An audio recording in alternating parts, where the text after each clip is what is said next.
นี่คือแมกเนติกคีย์บอร์ดที่เร็วที่สุดในโลกณเวลานี้นะครับ Venom 60HE อิงจากผลเทสของทาง iJoker และสำหรับผมที่ลองแมกเนติกคีย์บอร์ดมาหลายตัวเนี่ยผมให้ความเห็นว่าจริงครับมันเร็วที่สุดแล้วอันนี้จะหาว่าผมโม้ก็ได้เพราะว่าจริงๆมันก็แค่หลักมิลลิเซกอะเนาะแต่ถ้าใครที่ได้ลองใช้งานมันจริงๆเนี่ยก็น่าจะสัมผัสได้เลยครับอันนี้ขึ้นอยู่กับการตั้งค่าและการใช้งานของแต่ละคนด้วยส่วนสัมผัสได้ยังไงเนี่ยเดี๋ยวในคลิปมีอธิบายเรื่อยๆครับก่อนอื่นเรามาประกอบกันก่อนบอกไว้ก่อนว่านี่คือคัสตอมตัวแรกของผมเลยนะครับบิลของผมมันจะเป็นแบบเทรเมาส์ ของที่จะต้องมีจะมี KSG H60 ผมจะใช้เป็น Holy 60 โคนที่ทำจากเรซินโดยคนจีนครับสแตปผมจะใช้เป็นไทพัทนะครับอีกตัวที่แนะนำจะเป็นดีไซเนอร์น้ำยาลูป SFG อันนี้ผมลอกงานมาจากคลิป Gion โดยตรงเลยนะครับ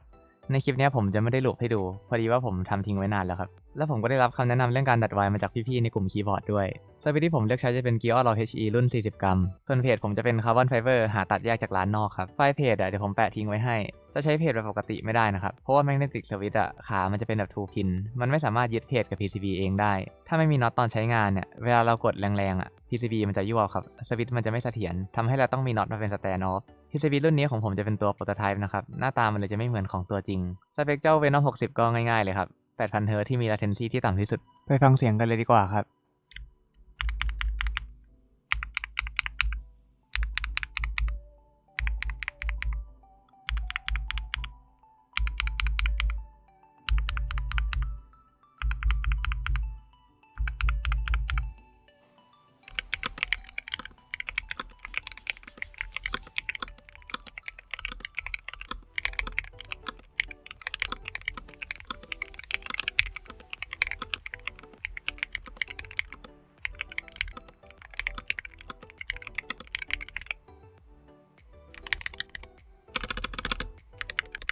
ซอฟต์แวร์จะใช้บนเว็บ venom.how สามารถลองเดโมได้นะครับ ถ้าเข้ามา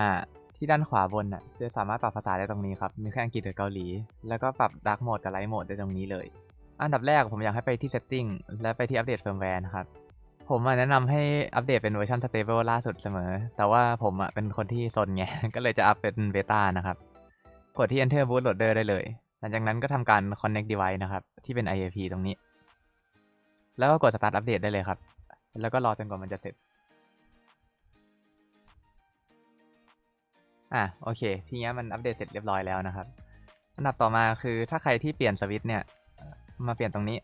ถ้าใครจะใช้เป็น TTC Magneto นะครับหรือว่า TTC Com นั่นแหละให้เลือกเป็น Catalan Jet นะครับเพราะว่ามันมีระยะกดที่เท่ากันตอนนี้มันจะเลือกสวิตช์พร้อมกันทั้งบอร์ดนะครับในอนาคตสามารถเลือกสวิตช์แยกปุ่มได้หลังจากที่เราเลือกเสร็จเนี่ยผมแนะนำว่าให้ไปที่ Debug ครับแล้วก็กด Recalibrate 1 ที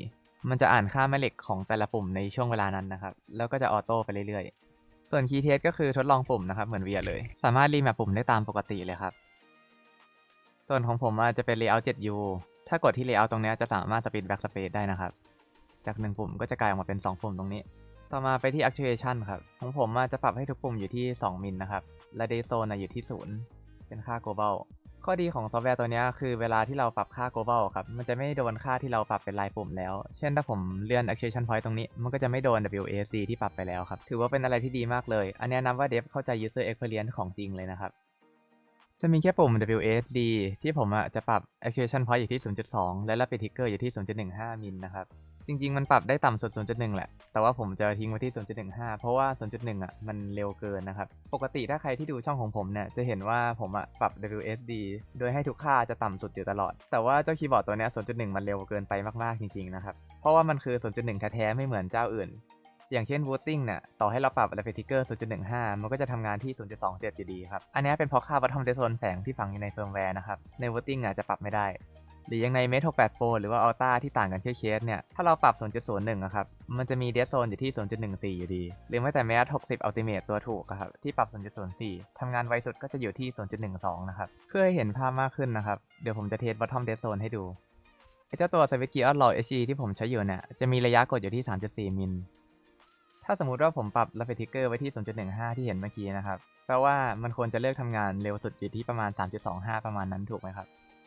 แต่ถ้าผมเปิด Dead Zone เนี่ยไว้ที่ 0.5 เต็มแม็กเลยนะครับในระยะกดประมาณ 2.9 ถึง 3.4 Rapid Trigger มันจะไม่ทำงานครับเนี่ยเดี๋ยวผมกดให้ดู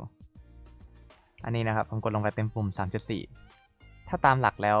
ตรงแถวๆ 3.25 ครับเนี่ยปุ่มมันควรจะยังทำงานอยู่ปุ่มมันควรจะ cancel ไปแล้วนะครับแต่ว่ามันจะไป cancel ที่แถวๆ 2.9 แทน ต่อมาถ้าผมปรับกลับเป็น0ปุ่มเนี่ยมันจะเลือกทำงานตั้งแต่3จุดกว่าๆแล้วนะครับตอนที่มันเหลือ 3.2 เนี่ยเห็นใช่ไหมเอาง่ายๆก็แปลว่าประมาณว่า bottom dead zone เนี่ยมันจะไปทับค่า rapid trigger ที่ก้นสวิตช์นะครับข้อดีของ Venom ก็คือมันดีบักได้มันสามารถบอกระยะกดได้หมดเลยเนี่ยแหละครับแบบเห็นภาพจะมีแค่บอร์ดของ HM ลักกะ ISO แล้วก็ Venom เท่านั้นที่มี accuracy ให้เห็นชัดเจนแบบนี้ ถ้าแบรนด์อื่นทำก็บอกเลยนะครับว่ามีคนเอาไปถามเจ้าของแบรนด์กันแน่นอนว่าไม่เห็นทำงานเหมือนที่ตั้งไว้เลยสุดท้าย Advanced ในนี้จะไม่มี DKS นะครับแต่ในอนาคตอาจจะใส่มาให้ SOCD เนี่ยจะสามารถปรับกี่คู่เลยก็ได้นะครับแต่ว่าผมจะปรับแค่ A กับ D นะครับใน Valorant ผมขอบอกก่อนนะครับว่าเจ้า SOCD หรือว่า SnapTap มันแทบจะไม่มีประโยชน์เลยนะครับใช้งานจริงๆอาจจะส่งผลเสียด้วยซ้ำเพราะมันเป็นเกมที่เท้าเราหยุดเร็วอยู่แล้วครับถ้าใช้ SOCD เนี่ยบางทีจากที่ตัวเราจะหยุดมันจะกลายเป็นไหลอีกฝั่งแทนนะครับทำให้ปืนอาจจะยิงแล้วออกมาไม่ตรงผมเลยจะแนะนำให้ใช้ Advanced SOCD แทนหรือว่า Snappy นั่นแหละครับข้อดีของมันคือเวลาที่เรากดปุ่มไหนลึกกว่าปุ่มนั้นจะทำงานเป็นหลักแต่ว่าถ้าเรากดไประยะเท่ากันมันก็จะทำงานด้วยกันทั้งคู่พออยู่ในเกมครับถ้าเรากด AD ลงไปเท่ากันเนี่ยมันก็จะทำงานทั้งคู่ตัวเราจะหยุดเหมือนบอร์ดปกติเลยฟังก์ชันนี้จะทำให้เรา cancel animation ได้เร็วกว่ากด AD ปกตินะครับโดยที่ตัวไม่ไหลไปอีกทางเวลาที่เราเปลี่ยน movement มันจะทำให้ดูเป็นธรรมชาติมากขึ้นนะครับส่วน neutral อันเนี้ยคือถ้าเรากดทั้ง2ปุ่มมันจะ cancel ทั้งคู่นะครับเหมือนเราไม่เคยกดสำหรับซอฟต์แวร์ก็จะมีแค่นี้ครับผมช่องทางการสั่งซื้อสามารถติดตามได้ที่ iCushion Studio เลยครับของคาดว่าจะเปิดให้จองภายในสิ้นเดือนนี้มี2 layout ก็คือ Space Bar 6.25U กับ 7U ครับตามที่เห็น 7U จะสามารถ Split Back Space ได้ถ้าจะประกอบเองต้องมีเพจหาแยกเอาเอง Stabilizer KGH 60 Switch แล้วก็ Keycap ครับถ้าซื้อแบบ Barebone จะมาพร้อมเพจ FR4 ไม่ก็อลูมิเนียม